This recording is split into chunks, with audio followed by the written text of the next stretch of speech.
n'umuzajya wahindutse by'igice mu ijoro azajya abantu bahindutse byuzuye cyangwa se mu kimwe abatarahindutse barindwi.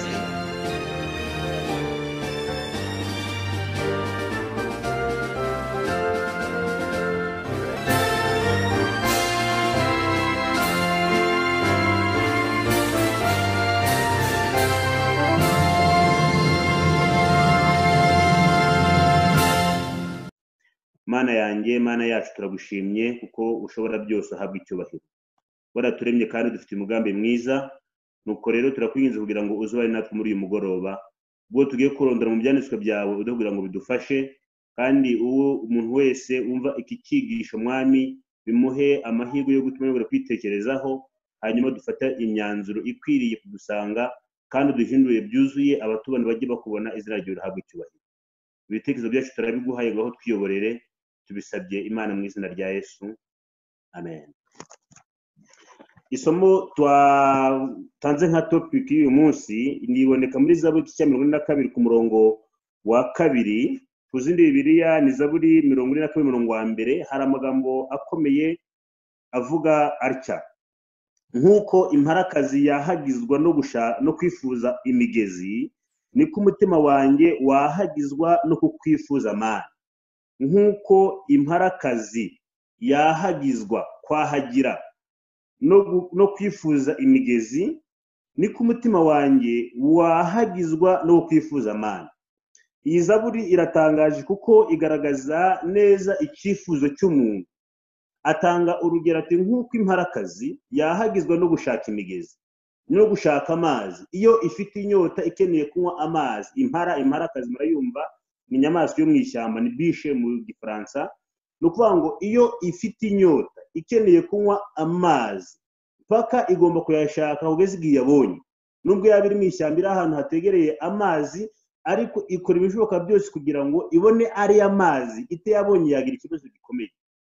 Umunyezaburi rero ati nk'uko iyo mparakazi yahagizwa, ikirukanka cyane, ikemera ikahagira, igahumagira, igatakaza imbaraga nyinshi, igatakaza ubushobozi, ikananirwa kubera kwirukanyira gushakisha aho yabona amazi ngo inywe, ngo ishire inyota. Niko nanjye umutima wanjye numva wahagijwe no kwifuza Mana. Aha rero turagenda uko icyigisho kimeze, turagenda tureba ibyanditswe byera, tubigereranye natwe, hanyuma umuntu agenda afata umwanzuro kuri buri ngingo turi buze kugenda tuganiraho. Ese niba uyu munyezaburi atanga uru rugero ku mparakazi, iyo ishatse amazi uburyo ikora ibishoboka byose ikiyemeza ikahagira kugira ngo ibone imigezi, ibone amazi yo kunywa, mbese twebwe ibijyanye no kwifuza Imana bimeze bite mu mibereho yacu? Wowe ku giti cyawe, ku giti cyanjye, ibituma twakwegera Imana tukifuza Imana, kandi ibyo byifuzo nk'uko twabigize nimugoroba ntibirangire aho gusa, ahubwo bikaba ibyifuzo bigera ku ntego, bishyira mu bikorwa. Mbese bimeze bigenda bite? Ngaho turi buze kureba uyu munsi wa none. Rero umurongo wa 3 turavuga ngo umutima wanjye ugirira Imana inyota. Imana ni nziza. Umutima wanjye ugirira Imana inyota, Imana ihoraho. Nzaza ryari ngo ngaragare mu maso y'Imana. Ngo umutima wanjye ugirira Uwiteka inyota. Rero reka twibaze niba koko imitima yacu igirira Uwiteka inyota ku rwego rwamera nk'imparakazi zijya gushakisha imigezi niba biri kure. Kandi birumvikana, murabizi ko imparakazi ziriya nyamaswa zo mu ishyamba zirahigana, zifite izindi nyamaswa zihiga, ku buryo kwiyemeza ikava aho iri ikajya ahandi, haba hari ibintu byinshi mu nzira bishobora gutuma ihura n'akaga, igahura n'izindi nyamaswa zirusha ubushobozi zikaba zayigirira nabi, ariko mpaka igashaka uburyo yabona amazi yo kunywa. Natwe rero Yesu yaravuze ngo ninjye mazi y'ubugingo. Mbese imitima yacu imufitiye inyota, twumva dufitiye inyota ayo mazi y'ubugingo kugira ngo atumare inyota, hanyuma duhinduke byuzuye nk'uko insanganyamatsiko y'iki cyumweru ivuga. Hari isomo benshi tuzi riri muri Yeremiya igice cya 6 ku murongo wa 16. Yeremiya igice cya 6 ku murongo wa 16 hari isomo rikomeye benshi tuzi, ariko buri gihe ndi kwigisha akenshi rinzamo, nkagira ngo twongere turitekerezeho. Riravuga ngo Uwiteka avuga atya ati nimuhagarare mu nzira murebe kandi mubaririze inzira za kera, aho inzira nziza iri aba ariyo munyuramo. Uwiteka aravuga ati mube muretse gato muhagarare, mubanze mwabaza, mwere gupfa kugenda mutomera, gupfa kugenda gusa, ahubwo mubaze neza inzira za kera uko abandi bagendaga, ese bagendaga bate? None nabo aho bagenze neza nihegura ngo natwe tugende muri iyo nzira, aho bagiye nabi nihegura ngo iyo nzira tuyirinde. Mbese uko abakera bagendaga mu nzira y'Imana, uko batangiye, uko bagenze, ndetse n'uko basoje urugendo, ingendo zabo, ni gute babikoze ku buryo natwe muri iyi minsi twabarebera. Uwiteka abantu bigeze bagira umuhati ukomeye ku Imana, bakabona gushaka Imana, aho bagenze neza, Imana iti murebe mubaririze aho bagenze neza mugende uko, ariko aho bagenze nabi muri kugenda nabi nkabo. Iyo ni inama Imana itugira, ngo niho muzabona uburuhukiro mu mitima yanyu, nibwo muzagira amahoro mu mitima yanyu. Hepfo haravuga ngo ariko barahakana bati ntituzayinyuramo. Aha iyo mpageze numva ngize ikintu cy'ikibazo. Imana itanze inama, kandi uko biri kose ni Imana itanze inama, iyo izi byinshi kuturusha, iratuzi, ndetse ngo na mbere y'uko tuvuka, na mbere y'uko tuvuga, na mbere y'uko tugira icyo dukora cyose, Imana byose irabizi. Itanze inama nziza nk'Imana idukunda ngo mubaririze, musome mu bitabo, mwumve aho inzira nziza iri muyinyuremo. Nubwo Imana itanze inama nziza, ariko abantu baravuze ngo Abayuda baravuze batoya rwose ntabwo tuzayinyuramo. Yego ibi bitabo barabisomaga, basomaga imizingo, ayo n'amateka barantebugarukeho cyane bitewe n'igihe tuba tunafite. Ariko Yeremiya ahanurira aba bantu, wibuke ko cyari igihe yabahanuriraga be mu minsi yari buzakure, cyangwa imyaka yari buzakurikireho, bari buzajyanwa i Babuloni niyo batihannye ibyaha byabo. Baravuga ngo nubwo uri kutugira inama wa Mana we, Yeremiya nubwo uje kutubwira, Imana igutumye, ibyo utubwira ntabwo tuzabikora. Bavandimwe bene data, ndagira ngo aha muhatekerezeho, si uko batari bumvisha icyo Imana bashaka, ntabwo ari uko batari bumvisha icyo Yeremiya abatumyeho ngo babwire ko bagomba kugenda mu nzira z'Imana bagendeye ku bantu bababanjirije bagendaga neza. Ariko igihe cyarageze bo baravuga ngo Yeremiya, nubwo utubwiye ayo magambo ko Imana igutumye, iyo nzira nziza twumvise ntabwo tuzayinyuramo.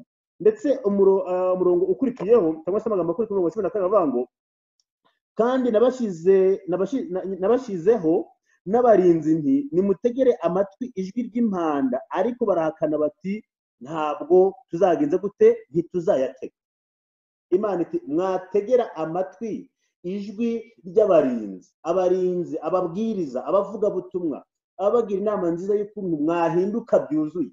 Urwo rugendo rwo guhinduka byuzuye kandi bigashoboka atari amagambo gusa, mubategera amatwi. Ariko baravuze ngo ntabwo tuzatega amatwi. Nawe rero tekereza ku giti cyawe, ni kangahe ahari wenda Imana yagiye iguha amahirwe akomeye yo kwihana, yo kukwereka inzira nziza, ariko ukabirengaho kandi wumvishe ikintu uri gukora ugacyanga neza neza. Umutima uvuga ngo no, kandi Imana mu ijwi ry'abarinzi, mu ijwi ry'ababwiriza, mu ijwi ry'abantu bakugezeho yatumye, bakubwiye ko icyo kintu ari kibi. Imana idufashe kugira ngo duhinduke by'ukuri. Tugarutse ku isomo twatangije, nk'uko imparakazi yahagizwa no gushaka amazi, niko natwe tukaba dukwiriye kwahagizwa no gushaka Uwiteka. Ntiduhakane nk'abo bantu ngo nubwo twumvishe ukuri ntabwo tuzakugenderaho. Ni ukuvuga ngo Imana buri gihe itanga imiburo, kuko ntabwo ishobora na rimwe gutunguza abantu ibintu. Nta muntu uzarimbuka atarahawe amahirwe, kandi amahirwe abantu bahabwa ubwa mbere yarangana, kuko Imana Yesu yaritanze ku musaraba kugira ngo abantu bose bakizwe. Ntabwo yarobanuye ku butoni, niko n'ijambo ry'Imana rivuga. Ntabwo yigeze irobanura, ariko ni ukubera ko abantu bamwe bumva iby'Imana bakabyanga, abandi bakabyemera, kandi Imana yatanze inama. Ariko ikibabaje kinakomeye ni uko abumvise uko kuri bavuga ngo ntabwo turakumvira, bazi ko ari ukuri ariko bakakwanga neza neza. Reka rero twebwe mu cyigisho cy'uyu mugoroba turebe mu nzira za kera, turebe abahatubanzirije, maze dufate urugero inzira nziza banyuzemo, natwe tuyikurikize, hanyuma turebe ko twagera ku Uwiteka atifuriza.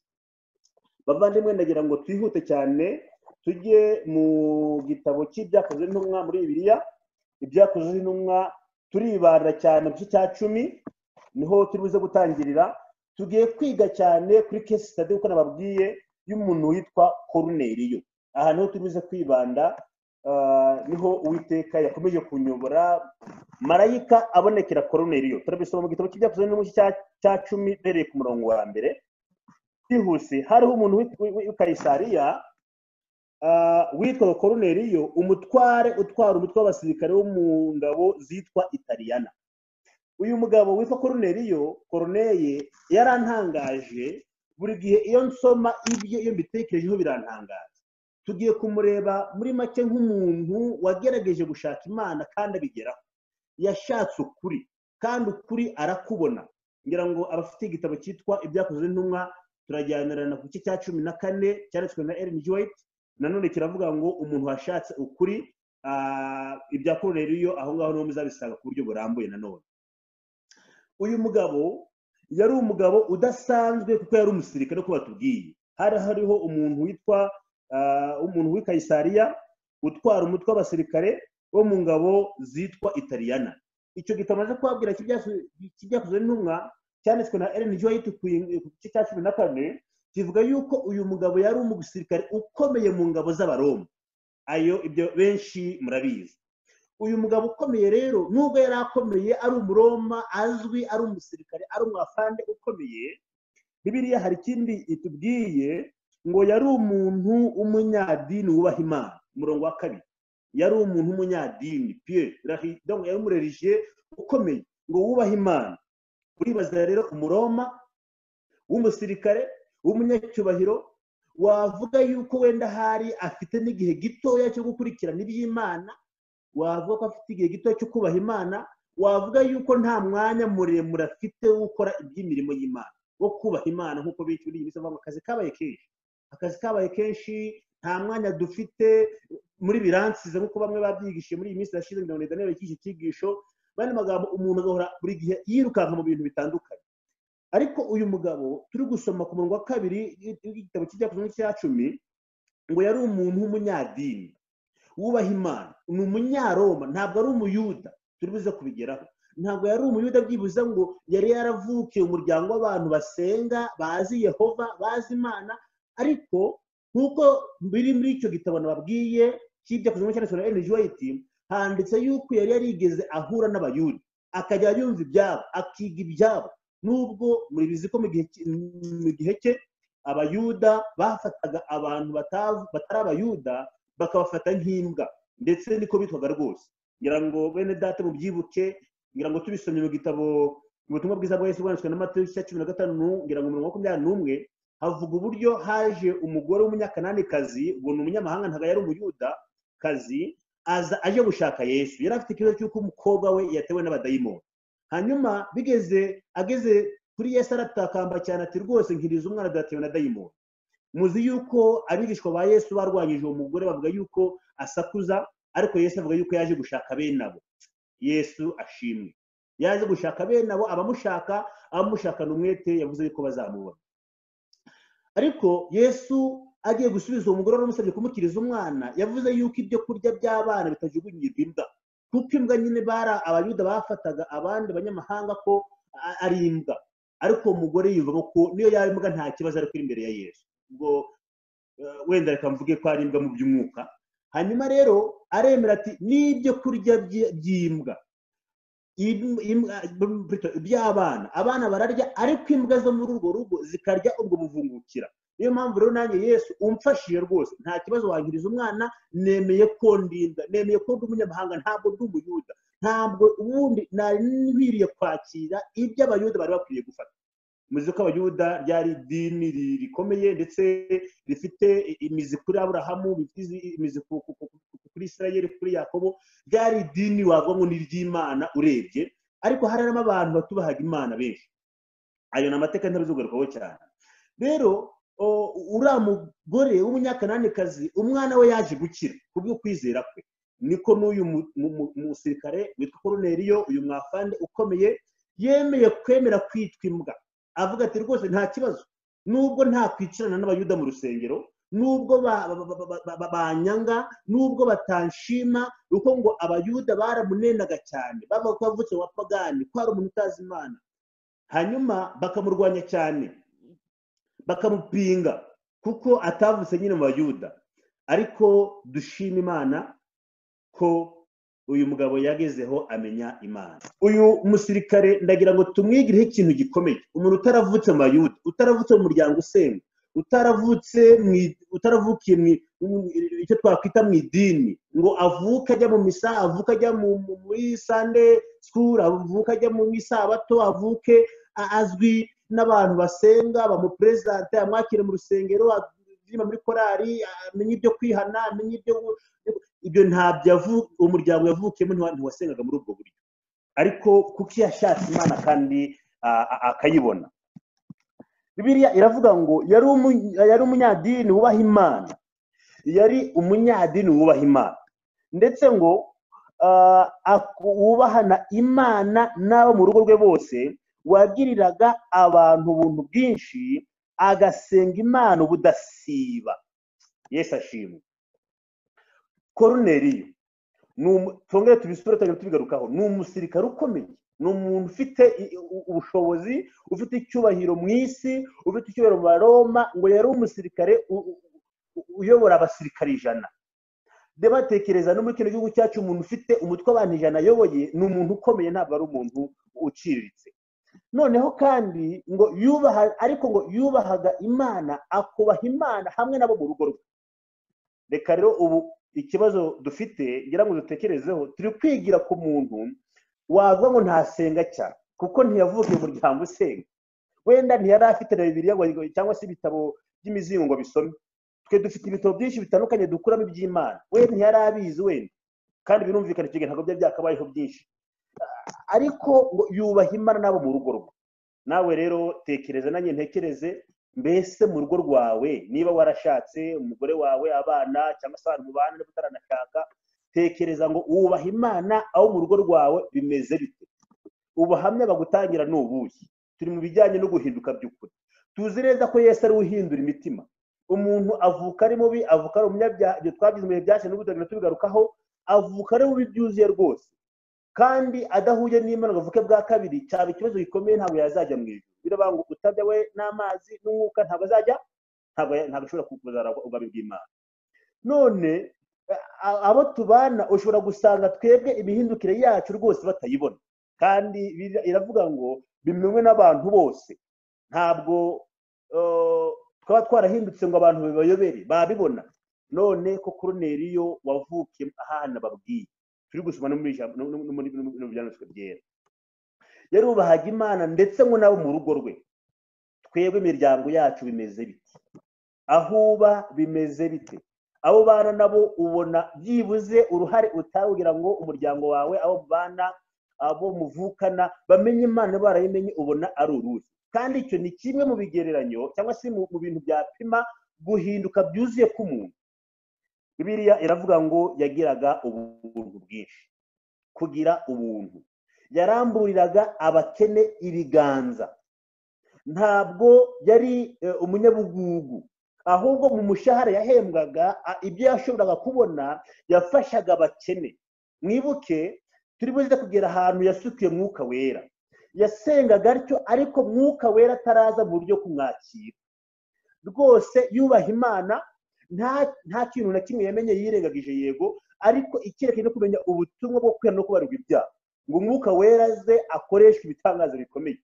Tubuze kubona igihe byaziye icyo gihe arimo arasenga, yubaha Imana, afasha abantu, ariko ntabwo arakira Mwuka w'Imana mu buryo nk'uko tumaze iminsi tubyiga, uburyo Mwuka Wera atsinda umutima w'umuntu, umuntu akihana, akabarirwa, hanyuma agakomeza uburyo bwo kwezwa kugeza igihe Yesu azagaruka.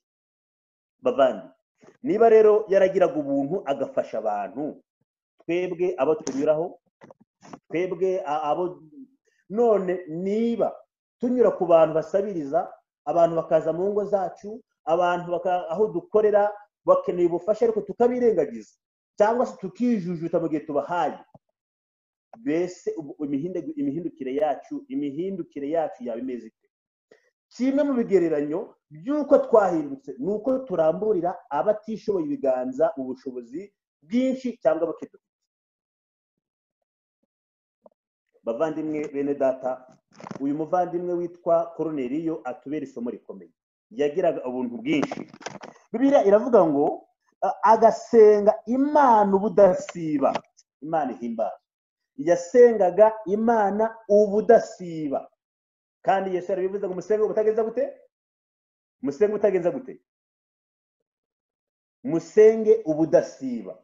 Ni ukuvuga ngo muri Koruneliyo, kuko yari yarumvishe bavuga ko Yesu azaza, Mesiya ko azaza, ariko ntabikurure ngo abyumve neza, ariko agakomeza gusenga ati byibuze nzamubone. Agakomeza kwihata mu idini ry'Abayuda. Ibyo bamubwiraga byo kugira neza akabikora, ibyo bamubwiraga byo gusenga nabo mu rugo rwe akabikora, mpaka kugira ngo azabone uwo Mesiya yumvaga yifuza nubwo atari yakamwakiriye ngo amubone. Bene data bavandimwe, mwibuke yuko iki gihe cya Koruneliyo Petero yamusanga ngo tubuze kubibona, Yesu yararangije kubambwa, yararangije kuzuka, yaragiye no mu ijuru, ahubwo abo yasize ku murimo bari gukora umurimo wayo, bari kubwiza ubutumwa bwiza. Rero niba yarakijya mu rusengero wenda rw'Abayahudi, bigaragare ko bakomeza kwigisha ngo Yesu azaza, kandi Yesu yaraje kera, bikamucanganyikisha, ariko akomeza gusenga. Yesu buri gihe ahora yiteguye gusanga umuntu ushaka Imana, nta muntu wamushatse ngo amubure, ahubwo uburyo tumushaka niho habamo ikibazo. Rero aha turavana isomo kuri Koruneliyo nk'umuntu watubanjije, yuko twabibonye ngo tubarize inzira za kera yo gusenga ubudasiba. Gusenga buri gihe, gusenga ubudasiba. Tutararenga kuri iyi ngingo, ndagira ngo dufatanye gusoma amagambo dusanga mu gitabo kimwe cyitwa Abakurambere n'Abahanuzi. Turasoma ku ipaje ya 41. Turi buze kongera kureba ku muntu witwa Henoki gatoya, turebe uburyo bwo gusenga ubudasiba kwa Koruneliyo, turebe ko arimo aragenza nk'uko abakera bagenzaga, natwe tubivanaho urugero, turebe ko ariko twabigenza, hanyuma guhinduka kwacu kuzure bibeho kubera Imana. Iki cyigisho ngira ngo umuvandimwe mucyo yarakitwigishije, ariko yabisubiramo ntacyo bitwaye. Paji 41 haravuga ngo Henoki umuntu wa mbere utapfuye, haravuga ngo muri namwe mpere kusuya kabiri turisa hasi, Henoki ntiyagendanaga n'Imana mu nzozi cyangwa mu bitekerezo gusa, ahubwo yagendanaga mu nshingano ze zose no mu mitima ye yose iminsi yose. Yesu ashimwe. Ntabwo ari rimwe na rimwe, ntabwo ari mu nzozi gusa, ntabwo ari ku isabato gusa, ntabwo ari igihe yabaga ari mu muryango we gusa, ahubwo igihe cyose, iminsi yose yagendanaga n'Imana. Koruneliyo rero ngo yasengaga ubudasiba. Igitabo kiravuga ngo leta yaranditse ngo mu nshingano ze nk'umufasha n'umubyeyi, inshuti n'umuturage, yari umugaragu w'Uwiteka udatezuka. Imana ishimwe cyane. Niko Henoki yari abayeho. Yari umugaragu w'Uwiteka udatezuka, yahoraga buri gihe ahirimbanira gushaka icyo Imana ishima, nk'uko twagize nimugoroba. Yahoraga buri gihe ahirimbanira gushaka icyo Imana igenza gute ishima. Yari umuturage, yafite inshingano z'ubuzima busanzwe, yari akwiye gushakashaka nawe byamuteza imbere, ariko ibyo yarabikoraga agashaka n'Imana, agashaka n'icyatuma amenya Imana ku buryo burushijeho. Hepfo baranditse ngo umutima we watekerezaga ibyo Imana ishaka, kuko abantu babiri ntibajyana batasezeranye, kandi bakomeje kugendana n'Imana imyaka 300. Uko ibihe byahitaga niko Henoki yarushagaho kwizera no kugira urukundo. Uko ibihe byarushaho kugenda bigenda, yakomeza kugira urukundo, arushaho kwizera. Bigaragare ngo ntabwo umuntu ahagararira aho yamenyeye Imana, aho akwiriye gukomeza gushaka ibyatuma atera imbere mu byo kwizera, agashaka ibyatuma buri gihe abana n'Imana. Koruneliyo, umuntu utaravuye mu muryango usenga, umuntu wenda hari wamenye Imana akuze, ariko ngo yasengaga ubudasiba. Niko byagendekeraga na Henoki. Twebwe bimeze bite? Twebwe bimeze bite?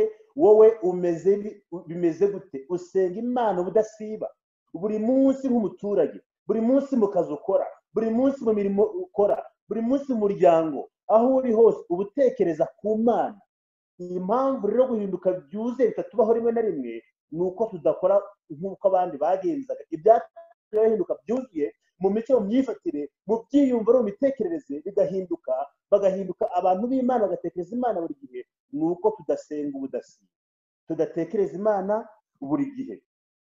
Imana idutabare cyane. Hano umwanditsi yaravuze ngo Enoki yari afite ubumenyi bw'ikirenga kuko yagiraga umugisha wo guhishurirwa n'Imana ibintu bidasanzwe. Yari umwe mu bantu bicisha bugufi cyane, yahoraga imbere y'Uwiteka, kandi kuri we amasengesho yari nk'umwuka w'ubugingo, ngo yasaga nk'uba mu ijuru. Aya magambo narayasomye aratangaje mu Bakurambere n'Abahanuzi paje 41, ngo yasaga nk'uwibera mu ijuru. Aya magambo aratangaje. Bivuga ngo buri gihe cyose icyo yatekerezaga cyo cyaba kiri ku murongo w'Imana. Kubera iki? Gusenga ubudasiba, kubana n'Imana ubudasiba. Ndagira ngo rero tongere turebe kuri uyu mugabo witwa Koruneliyo wasengaga ubudasiba, turebe n'inyungu byamuviriyemo, turebe n'icyo byamubyariye. Mbese yapfushije igihe ubusa? Mbese Yesu yashakaga, umwuka wera yashakaga yaramubonye? Byagenze bite? Yahindutse by'ukuri? Birashoboka. Yesu ashimwe. Hanyuma reka noneho tujye ku murongo wa 3, ahavuga ngo abona ku mugaragaro mu iyerekwa marayika w'Imana yinjiye iwe nko mu isaha ya 9 y'umunsi, aramuhamagara ati Koruneliyo. Uyu murongo wa 3 nawe ngira ngo tuwutekerezeho. Hanyuma uyu Koruneliyo rwose Bibiliya itubwiye yuko ku murongo wa 3 ngo abona ku mugaragaro marayika aje. Twamwita marayika, ariko dushatse twamwita Yesu. Muzi igihe Yesu yigeze abonekera Yakobo, akitwa Yakobo, ari mu masaha ya mu gitondo mu rukerera, aramubonekera. Inyandiko ivuga ko ari marayika ngo yakiranye nawe, ariko iyo ugiye gusoma mu gitabo kivuga yuko ntabwo ari marayika ubwe, ahubwo ngo ni Yesu ubwe waje kumubonekera, amwereka icyaha cyo kimeze by'ukuri, ngo ndetse ava aho ngaho yihanye, amenya adashidikanya yuko ababariwe ibyaha bye byose, amenya ko nta cyaha na kimwe cye gisigaye, ko byose yababariwe. Ni Yesu rero wabonekeye Yakobo, ntabwo ari marayika nk'undi wese, ahubwo ni Yesu ubwe. Niko icyo gitabo kitubwira, n'injye barakibabwira. Hanyuma rero na Koruneliyo nawe agiye kubona marayika aje saa 9. Babaze ikibazo, muri ayo masaha ya saa 9, wenda iki cyigisho mwaragisomye, mutekerezaho Koruneliyo niki yakora? Yari ari mu kazi ari gucunga umutekano w'umusirikare? Mutekerezaho Koruneliyo igihe marayika yamubonekeraga saa 9 z'amanywa amuhamagara mu izina, Koruneliyo yari mu kazi k'umutekano, yari masenga saa 9 z'amanywa. Hano mu Rwanda njya mbona wenda cyane bari mu mijyi, murabizi ko ujya kubona ukabona mu masaha ya saa 9, ukabona rwose babahungu b'abasirikare b'igihugu cyacu bavuga ngo umutekano, ukabona bari kugenda mu muhanda, bari ntabwo nzi uburyo babikoramo, ariko muri ayo masaha ya saa 9 burya z'amanywa njya mbona ngewe hari ubwo baje ku muhanda, imodoka zibashyira ahantu, bimwe bagenda n'amaguru, ubona biteguye bagiye mu nshingano zabo. None uyu ko yari umusirikare, niba wenda bari bafite sisiteme nk'iyo mu Rwanda cyangwa niba ari ku isi ariko bigenda ntabwo mbizi, utekereza ko yakora giki? Yari afite akazi ka leta, ari umusirikare ukomeye, afite abayoboye, ariko agashaka umwanya no mu masaha y'akazi. Mumbabarire ntabwo ari kubabwira ngo mu gice akazi, muzi ko amategeko yacu y'igihugu cyacu avuga yuko ku kazi atari ahantu ho gukorera ibiterane n'iki, ariko we yarasengaga saa 9 z'amanywa. Ubaze, usibye wenda gahunda ya mu gitondo usenga ugiye ku kazi, wagira amahirwe saa 6 wajya kwifungura wenda ugasenga, kwako ni ujya gusengera ibiryo. Mu masaha y'akazi cyagihe uri mu kazi bisanzwe, ujya ugira akanya uvuga ngo reka mfate byibuze iminota 2 nihererane n'Imana, ndi kuri machine mbe mfunze gato nsenge. Ariko uyu mugabo washakaga Imana, washakaga Yesu, we byageragaho na saa 9 z'amanywa, niba ari birahara akabifunga simbizi, niba ari mu biraka agatuza agasenga Imana. Guhinduka byuzuye ntabwo byizana, ahubwo umuntu ashakisha Imana n'umutima we wose. Yesu yarabivuze kandi Bibiliya bivuga yuko nidushaka Imana tuzayibona. Yari masenga saa 9, bituma Yesu amusanga, aramuhamagara mu wakane, aramubwira ati, aramutumbira, aramutinya, aramubaza ati niki mwami? Aramusubiza ati gusenga kwawe n'ubuntu bwawe byazamukiye kuba urwibutso imbere y'Imana, kandi none tuma abantu Yopa, utumira umuntu witwa Simoni wahimbwe Petero, acumbitse kwa Simoni w'umuhazi, urugo rwe ruri iruhande rw'inyanja. Marayika wavuganaga nawe amaze kugenda, ahamagara abagaragu be babiri n'umusirikare w'umunyadini wo mu bamukorera iteka. Umurongo wa 8, amaze kubabwira ibyo byose abatuma Yopa. Imana ihabwa icyubahiro. Koruneliyo igihe yarimo asenga, Yesu aramusanga ati, Koruneliyo, ndabizi ko hari ibintu udasobanukiwe, reka nkoherereze umuntu ushobora gusanga, cyangwa se aho ushobora kubahuza akakubwira neza iby'Imana. Yego urasenga, ariko usenga mu kavuyo. Ntekereza ko ariko Yesu yabonaga Koruneliyo. Ukunda Imana, wumva umutima wawe uyishaka, ariko hari icyo utaramenya. Ukwiriye kumenya neza Yesu, wumvishe mu Bayuda kandi umwumva abo bantu batamukunda. Hanyuma byihuse atuma abasirikare babiri, nakwitaho ariko ari abesikoti be n'abamurindaga ngo nabamukorera iteka, abatuma Yopa kwa Petero nk'uko marayika yari amaze kubimubwira. Bene data bavandimwe, ndagira ngo mbabwire ikintu gikomeye nkiri kuri iyi ngingo, ko Imana itwifuzaho ibintu bikomeye, itwifuza kutihagararaho. Niba mu ishuri, ujya mu ishuri cyangwa twaragiye mu mashuri, utakumva ikintu ugakiruta hejuru ukabaza mwarimu, aha ntabwo mpumvise, hansobanurire. Ni kubera ko by'Imana twumva twihagije. Niba ari ibintu udasobanuka byo guhinduka byuzuye, cyangwa se n'ibindi bitandukanye, kuko utakwemeza ugashaka umuntu akabigusobanurira. Ibi ntabwo mbyumva, bimbwire. Uru rugero narugeraho nte? Umuntu utekereza ko ashobora kuba abise, cyangwa se ugasenga Imana, Uwiteka akabigufasha nk'uko yabinyuze muri uwo muntu, akabigufasha. Bene data bavandimwe, iki ni ikintu nigiye kuri Koruneliyo gikomeye. Ntabwo yihagararagaho ngo yumva arihagije. Icyo Imana amubwiye yaragikoze, atuma abasirikare babiri. Ntekereza ko yasigaye we nta n'abayesikoti afite ubu. Aravuga ati, reka mbohereze bajye gushaka Petero, aze anyigishe menye inzira y'Imana by'ukuri. Yesu ashimwe. Ndashimira Imana yuko yaduhaye urugero rukomeye, kandi ko natwe turebye neza Imana yatugira neza mu buryo bwo guhirimbanira gushaka Imana ngo iduhindure byuzuye imitima yacu. Iyo dusomye mu Byakozwe n'Intumwa igice cya 9 ku murongo igice cya 19 haravuga ngo ibyo Petero yeretswe. Aha ntabwo tuhatinda cyane. Muzi yuko mbere yuko aba basirikare cyangwa se abagaragu ba Koruneliyo bagera kwa Petero, bagiye kumurarika ngo aze kwa shebuja kwa Koruneliyo ngo abigishe iby'Imana, Petero yaje kurota inzozi. Arota ibintu bitandukanye, inyamaswa zizira nyinshi zitandukanye, arota ziringo ku rusika, kandi yumva ijwi rimubwira ngo byukurye, kandi izo nyamaswa zari inyamaswa zizira. Petero yari umuyuda uzi temperance, uzi ibintu byo kwirinda. Ntekereza ko yari yarasomye imizingo nk'uko tubisoma mu gitabo cy'Abalewi cya 11, hari inyamaswa zizira n'izitazira. Yari azi ko ibizira ari kirazira nyine kubirya. Burya hari ibyo tutagomba kurya, kuko twabyize, hari ababwije mu minsi yashize, murabibuka. Hari ibyo tutagomba kunywa, hari ibyo tutagomba kurya, hari uko tutagomba kwambara, niba koko twarahindutse by'ukuri. Kandi mu rugendo rwo guhinduka dukwiriye kuzinukwa. Nta nubwo tugomba gutegereza ngo byose bizarangire rimwe. Oya, ikintu cyose umwuka biratunze urutoki.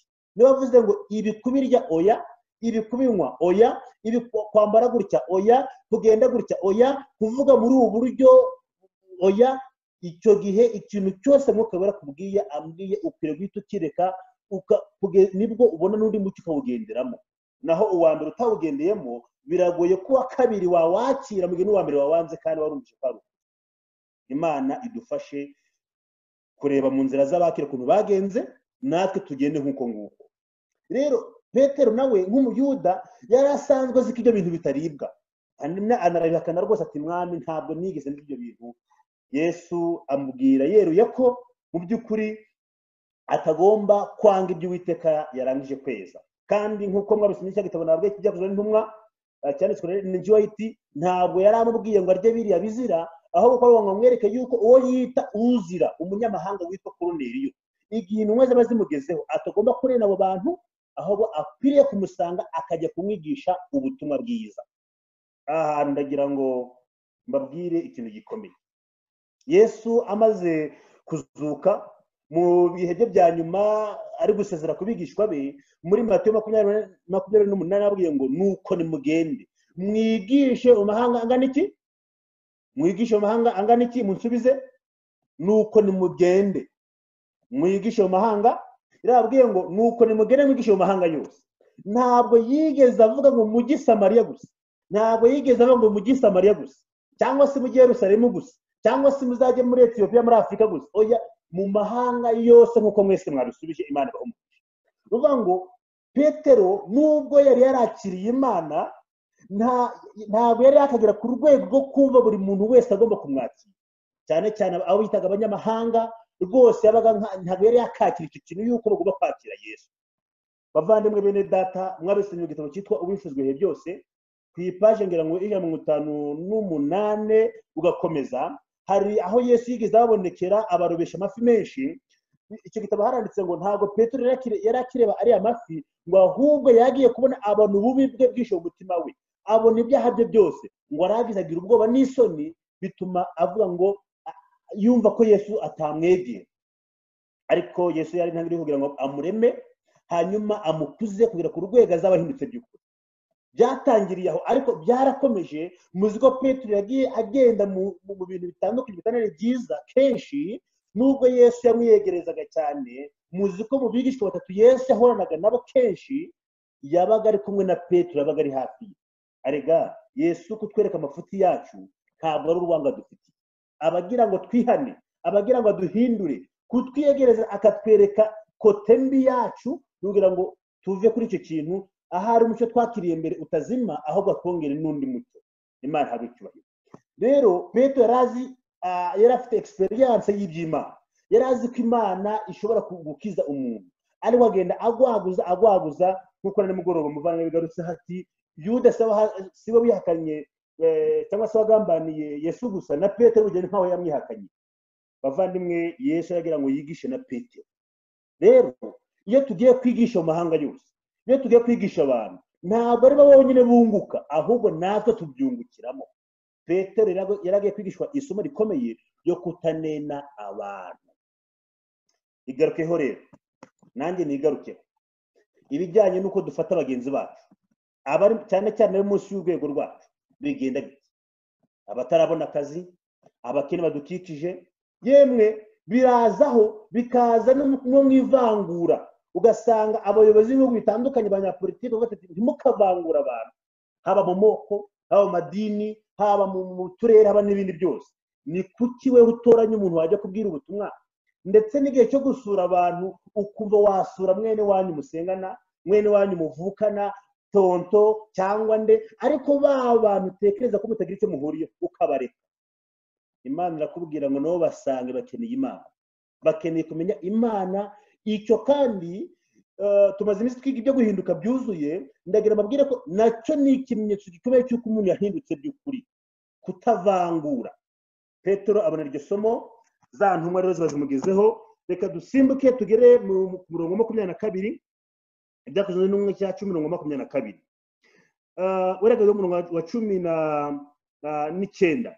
Petero agitekereza ibyo yeretswe, umwuka aramubwira ati dore abantu batatu baragushaka, haguruka umanuke ujyane nabo udashidikanya, kuko ari jye ubatumye. Petero aramanuka asanga abo bantu, arababwira ati ni ngewe uwo mushaka, mwazanywe n'iki? Ngira ngo murumva ko hagati ya Petero na Yesu harimo ikiganiro gikomeye, kandi Petero arangije kubwirwa neza yuko ari abantu baje kumushaka. Reka ngira ngo bavandimwe mbabwire amagambo akomeye nasomye muri kino gitabo nababwiye cyakozwe n'intumwa, kivuga iby'ihinduka rya Koruneliyo, yuko ngo Imana ishaka abantu bashaka ukuri, ikabahuza n'abantu biteguye gutanga uko kuri. Imana ihimbaza. Hari umuntu avuga ngo no, ngewe ntabwo najya kubwiriza bari abantu, n'ubundi babaye akahebwe, barasuzuguye iby'Imana kuva kera, ntibakunda iby'Imana rwose, n'ubundi ni ukurushwa n'ubusa. Ntabwo Imana turarekera icyo kintu. Reka niba ushaka ko abantu bamenya Imana nk'uko wayimenye, ndetse nawe ukarushaho kubuka iby'Imana mu mucyo wo guhinduka byuzuye by'ukuri, ntugatinye kuvuga ngo abantu ntabwo bari bubyemere, ntabwo abantu bari bubyakire, kuko Imana niyo yitegurira imitima y'abantu. Niyo Imana niyo yitegura, ntabwo ari wowe. Rero ntugacike intege, ntugire umuhati muke, ahubwo shyiramo umwete. Hari amagambo dusoma mu gitabo cyitwa Umurimo wa Gikristo, ndayabasomera ku ipaje 109. Umurimo wa Gikristo ipaje 9, hari amagambo akomeye umwanditsi Ellen G. White yanditse yantangaje. Ni kuri titre ihereye ku ipaje 108 ivuga ngo kwiyegereza umuntu umwe. Ariko ndasimbuka njye ku ipaje rero kujya 8 hasi nkomeze gatoya n'amagambo makeya ngo dukwiriye gusanga abantu umuntu umwe ku wundi dufite impuhwe zimeze nk'iza Kristo. Yesu ashimwe. Dukwiriye gusanga abantu tukabasanga umwe ku wundi dufite impuhwe nk'iza Kristo. Kugira rero impuhwe nk'iza Kristo bigendanye n'uko Yesu yaduhinduye by'ukuri. Gute? Mu kumwisunga, mu gusenga Imana budasiba, mu kumusaba imbaraga buri munsi ngo iduhindure by'ukuri, tukihana icyaha cyose tweretse, icyo Yesu atunze urutoki cyose kitari cyiza tukakihana uko byagenda kose. Hano haravuga ngo maze tugakora uko dushoboye tukabakangurira gushaka ibintu bikomeye byerekeye ubugingo buhoraho. Hari amagambo yantangaje rero ngira ngo buri wese atega amatwi bavandimwe. Paji 109 igitabo cyitwa Umurimo wa Gikristo, ngira ngo murakibona. Haranditse ngo imitima yabo ishobora kuba ikomeye nk'inzira yo ku gasi. Imitima y'abantu twita abanyabyaha ishobora kuba ikomeye rwose, wamureba ukavuga uti umuntu ni umusinzi, ni umusambanyi, ni indaya, ni igisambo, ni umuriganya, ni mubi, ni umwanganyi, arwanya abantu, rwose nta kundi Imana. Kwirirwa njya kubwira ibyo Imana ukurushwa n'ubusa. Inyandiko iratubwiye ngo ushobora gutekereza yuko abo bantu ngo bameze nko ku gasi, imitima yabo ari nko ku gasi, ari nk'inzira zo ku gasi, ahantu hatagira amazi, ahantu h'amabuye gusa. Kandi ku bigaragara ukabona kubereka umukiza rukurushwa n'ubusa. Nyamara igihe gushyira mu gaciro bitabasha kugira icyo bigeraho, kandi kujya impaka bikaba intege nkeya mu kwemeza abantu, urukundo rwa Kristo ruhishurira mu murimo wo gufasha umuntu umwe rushobora koroshya umutima umeze nk'ibuye, ku buryo imbuto y'ukuri ishobora gushora imizi. Imana yagukiza. Ku buryo imbuto y'ukuri ishobora gushora imizi. Ya mitima wibwira ko ikomeye nk'ibuye, buriya Yesu arayishoboye, igahinduka umutima, igahinduka umurima mwiza wera imbuto 100. Itekereza ko nawe wenda bamwe muri twebwe ari igihe wigeze ubaho uri umusinzi, ukaba ubizi narasindaga rwose, ntacyo narinzi, ntacyo narasira nkarwana. Wenda warasambanye, ibyo ni ibanga ryawe undi urabizi. Wenda wari umuriganya, wenda wigeze wiba. Imana ishimwe wigeze uyisanga ikumenyesha amafuti yawe, urayihana, urababarirwa. Imana ihabwa icyubahiro. Kandi gutangiza urugendo rukomeye rwo kwezwa, kugira ngo buri munsi ujye uhora ugenda wezwa n'Imana. None se niba byarakubayeho ukabona hari intambwe Imana igenda iguteza, kuki utekereza ko nura muturanyi wawe, nura muyobozi wawe wenda utakumereye neza, nuriya mukozi mukorana wenda mudakorana neza, ubona atakorohera, n'abavandimwe n'abandi bantu utekereza ko ari abanyabyaha, ni gute utatekereza ko nabo bakwakira nuko nawe wayakiriye? Nta vangura rero. Yesu niwe wiremera iriya mitima. Ndashimira Imana yatweretse inzira nziza tuyigenderamo, kandi ikomeza kutwigisha ngo dukomeze dutere intambwe uko bukeye n'uko bwije. Iki nacyo ni ikintu ngira ngo twunguke muri aya masaha y'umugoroba. Aha rero dukomeje ku murongo 22 avuga ngo baramusubiza bati, ba bantu Koruneliyo yatumye babwira Petero bati, Koruneliyo y'umutwaro utwara umutwe w'abasirikari 100, umuntu ukiranuka wubaha Imana, ushimwa n'ubwoko bw'Abayuda. Hari ijambo nsimbutse, Bibiliya iravuze ngo hari ijambo nsimbutse ngira ngo tubere turirebeho. Bati Koruneliyo y'umutwaro utwara umutwe w'abasirikari 100, umuntu ukiranuka, umuntu wubaha Imana, umuntu ushimwa n'ubwoko bwose ngo bw'Abayuda. Ikintu rero kirakomeye cyane. Koruneliyo, umuntu utari umuyuda, umuntu udafite inshingano mu itorero ntazo bari bitwaga imbwa abanyamahanga ngo ariko ngo ni umuntu ugira ubu nabo tekereza ubahamya abakozi be bamutangira bati umva rero Petero dutumwe na databuja dutumwe na afande Koruneliyo aradutumye ngo tuze tukurebe ariko mbere yuko tukubwira ibyo atubwiye reka tubaze twakubwira ubuhamya bwe baramubwira bati Koruneliyo uyu ni umusirikare ni umutware ni umusirikare ukomeye ni umuntu ukiranuka kandi uyu muntu yubaha Imana ashimwa n'ubwoko bw'abayuda nawe ukomokamo bwose baramushima muvandimwe uri hano umaze igihe usenga usoma ibyanditswe byera uri umubwiriza hari ahantu tujya mu ivugabutumwa murabizi yo twagiye mu ivugabutumwa muri ibyo byumweru tuhamara ari igihe usanga umuntu akagusanga akubwira tumva rero ngewe rwose akakubwira ibyo byose kubera ko aba akubonamo nk'umuntu hariho wageze yajya ngira ngo umuvandimwe yongeye kubwira ko mu kigo cya nimugoroba yuko ibyo ubwabyo kubwiriza kwigisha gufasha ubwabyo ibyo ntabwo ari garanti y'uko umuntu ari umuntu w'Imana ahubwo dukeneye impinduka ziturutse ku mutima bikarenga ibyo tubagendera n'Imana uko bukeye n'uko bwije ariko aba bantu bo baratangira ubuhamya bashebuye bati ni umuntu w'Imana arashimwa n'abantu bose ubwoko atavuka bwitwa bw'abayuda baramushima ndetse n'inga bakorera natwe turi abasirikare bamurinda bamukorera iteka turamushima ni umuntu w'Imana agira ubona abantu bose ni umuntu mwiza aradutumye ngo yabwirijwe na Mwuka Wera kugutumira ngo uziwe yumva amagambo yawe nuko arabinjiza arabacumbikira Imana habwitubanye itekerezaho rero niba uri umukontabura ahantu niba uri umutekinisiye niba uri umuganga niba ibyo wabukora byose niba uri umwarimu cyangwa se niba uri n'umuntu w'umuhinzi tekereza abo mukorana by'umwihariko niba ufite abo uyoboye abo uha raporo n'abaguha raporo bagushima bimeze bite barakora bakavuga bati rwose pe umva ni umuntu w'Imana mwamushinja ibindi ahari bagushakira mu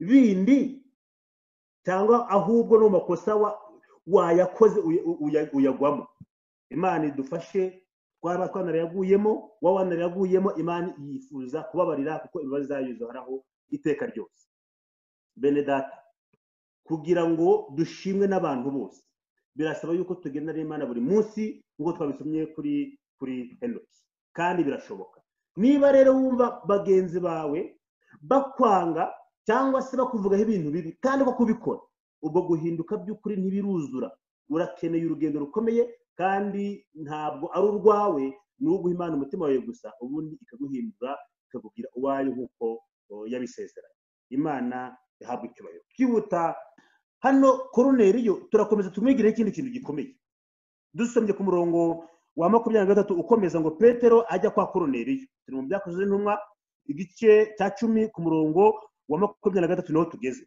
nuko arabinjiza arabacumbikira bukeye bwaho Petero arahaguruka avana nabo na bene data bamwe b'iyopa nabo bajyana nawe bukeye bagera Kayisariya basanga Koruneliyo arabategera ahantu hari icyigisho ngo dukureho gikomeye cyane by'umwihariko nk'abadivantiste b'umunsi wa karindwi haravuga mu 24 ngo bukeye bagera Kayisariya basanga Koruneliyo abategereje yateranije bene wabo n'inshuti z'amagara Petero acumbikiye abantu aho ntabwo twatinze kuko dukwiriye ducumbikira abantu nubwo hari ibibazo bituma benshi batagicumbikira abantu ariko dukwiriye gucumbikira abantu birari bavuga ngo tugomba kuba turi abantu bacumbikira abandi tugira ubuntu n'ibintu bira itubwira niba kuko tubivoma muri Yesu tutabyihasemo aha Koruneliyo yaje gusangwa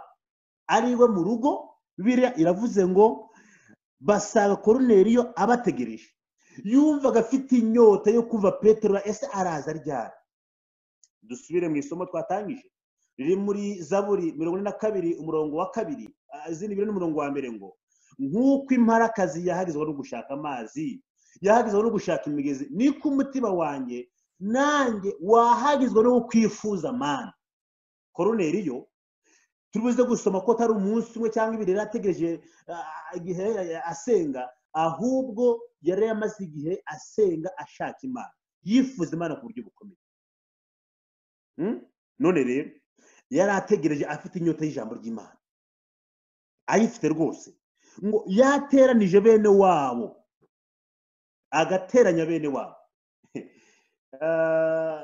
Ni inshingano cyangwa se bitwibutsa buri munsi, wenda tukijya mu nsengero z'ibigaragara, kuko hari insengero zitari z'ibigaragara, ariko tugiye mu nsengero z'ibigaragara aho dusengera bamwe dufite n'inshingano mu itorero, ikintu dukangurira bagenzi bacu ni uvuga ngo dusure turarike, cyane cyane iyo turimo ibyaha bihe cyane cyane by'amavuno.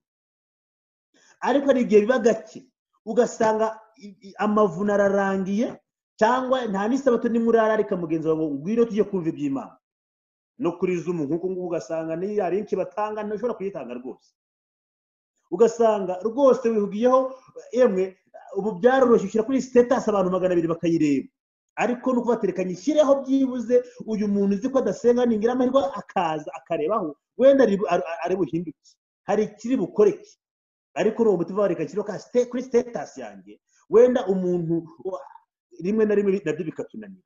Ariko Koruneliyo utarakira mwuka w'Imana w'umuroma, ugishaka kumenya Imana, tugiye kugera ahantu tuje gusoreza aho yaje kwakira mwuka w'Imana n'uburyo bwuzuye.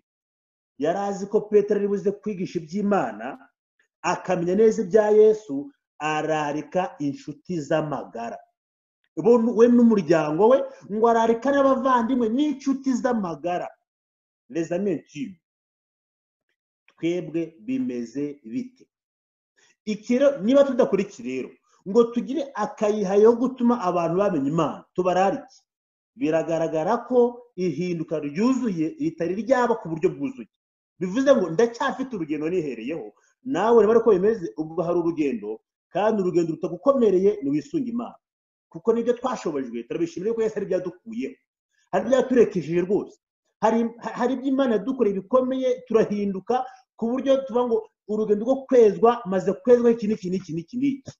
Ndashimira Imana yuko ibi yabimfashe nkaba ndakibigarukamo, n'ibyo ngihangana nabyo izabimfasha, izabinkiza, izabinyamururaho, izamfasha, nzagera mu ijuru.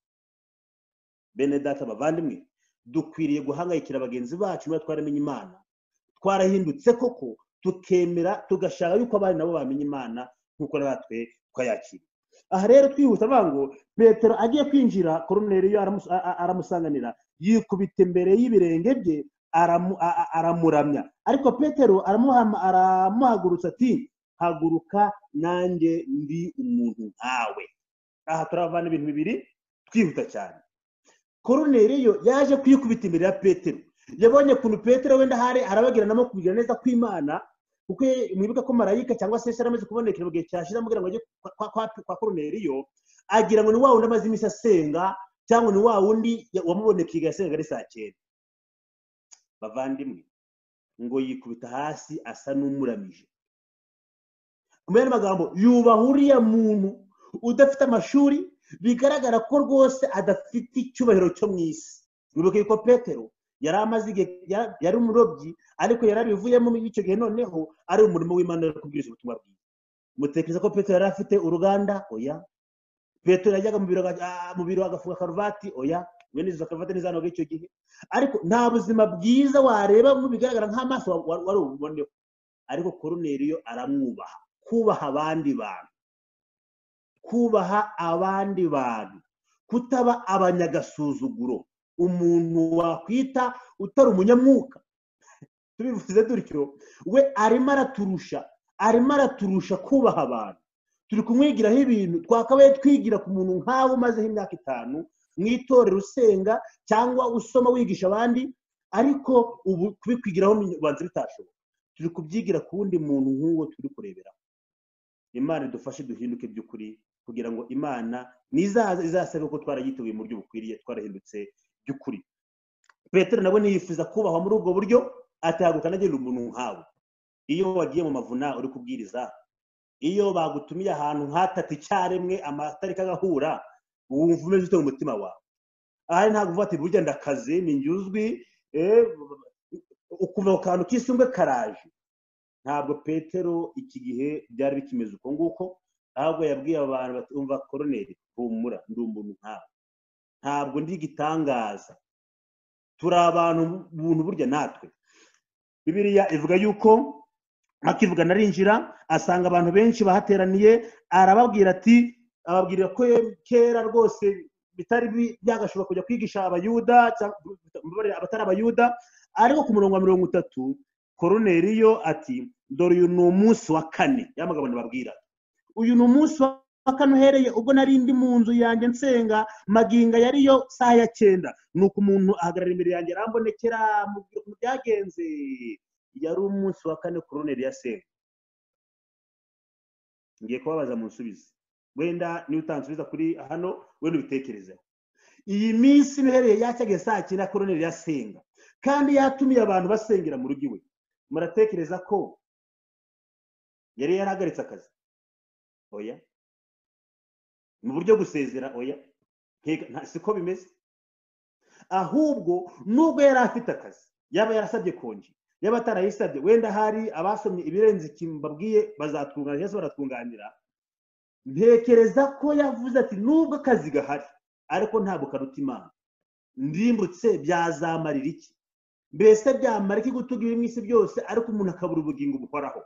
Amara iminsi nasenga ashaka Imana, kugeza ubwo Yesu yatumye Petero aragenda arabigisha. Koroneliyo yakira Imana, Imana ntabwo ikibazo. Mavandimwe, mu gihe turi kwegereza umusozi w'icyigisho, reka mbasomere amagambo nakunze ari kuri iki kintu Koroneliyo yanyigishije. Ntukazabe ngo njyewe nta mwanya mfite, ngo nabuze umwanya wo kwiga iby'Imana, nabuze umwanya wo kubisoma, nabuze umwanya wo kubyigisha, nabuze umwanya wo gusenga, buri gihe ni akazi.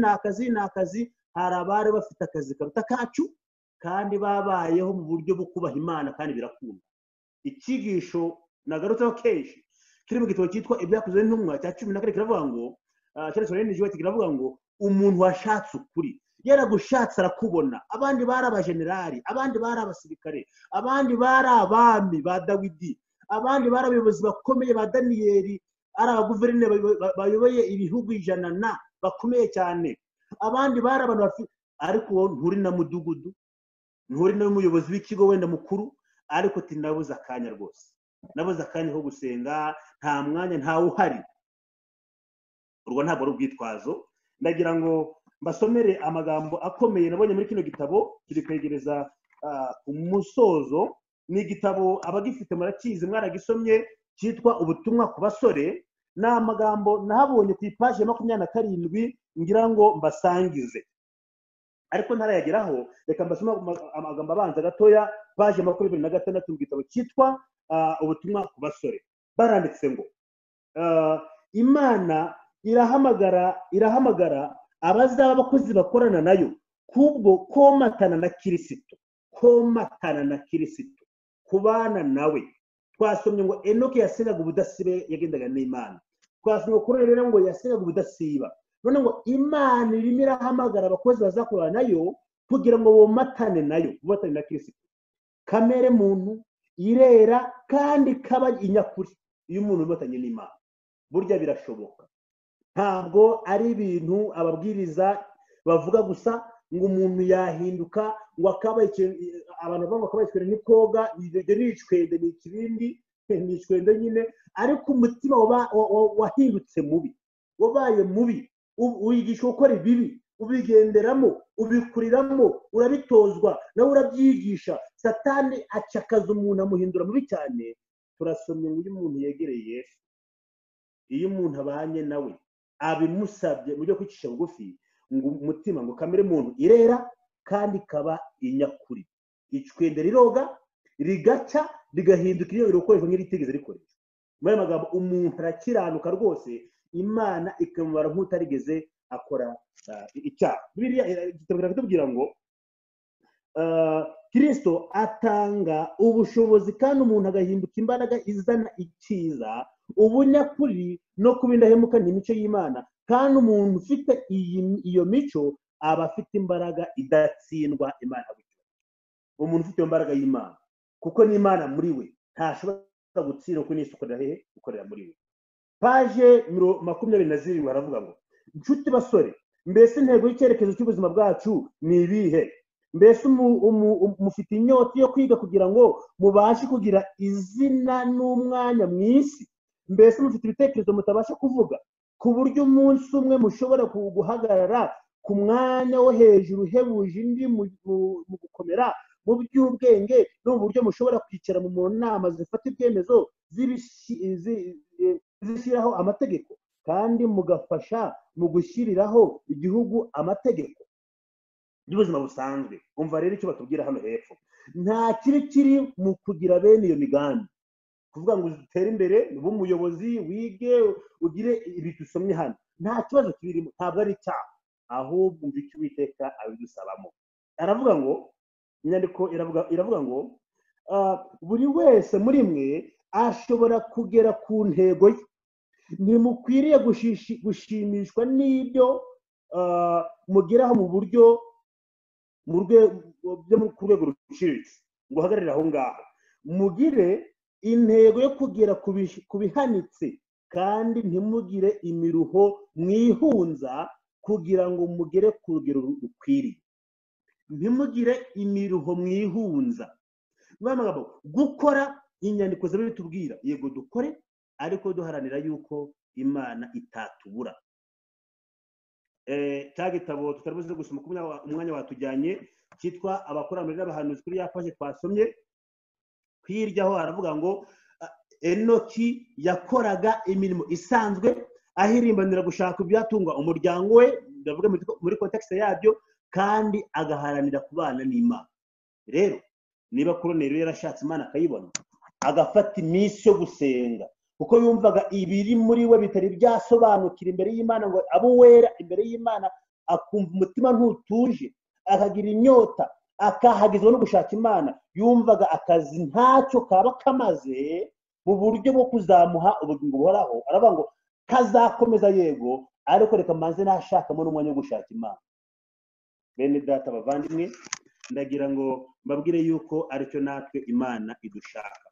Irifuza yuko tugira umugambi, tugira umwete, dushaka Imana ku buryo rwose buhagije kugira ngo Uwiteka Imana itugirire neza.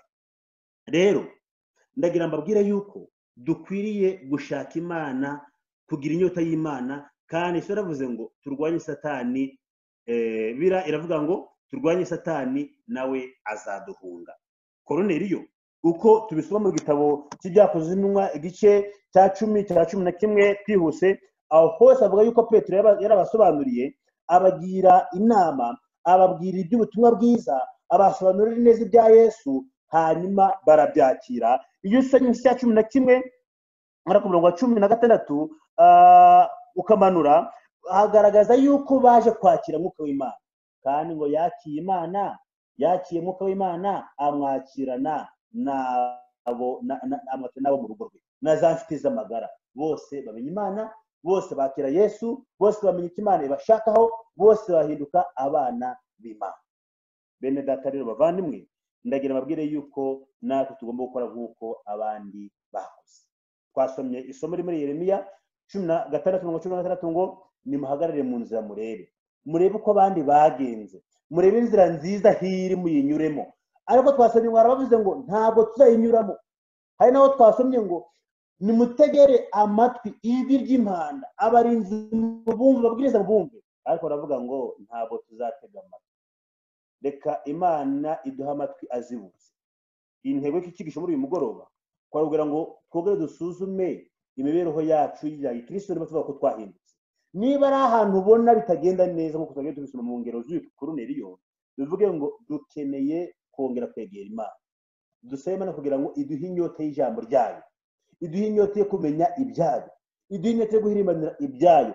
Twahagizwe nabyo, ntidutuze tutarabibona, ntidutuze tutarakira Imana, kandi niba tumaze kuyakira, tumaze kugira ibyo twezwaho, tumaze kugira ibyo tumenya ku Mana, ntitubyigumanire, ahubwo tubihereze abandi kugira ngo nabo bamenye Imana mu buryo bushyitse.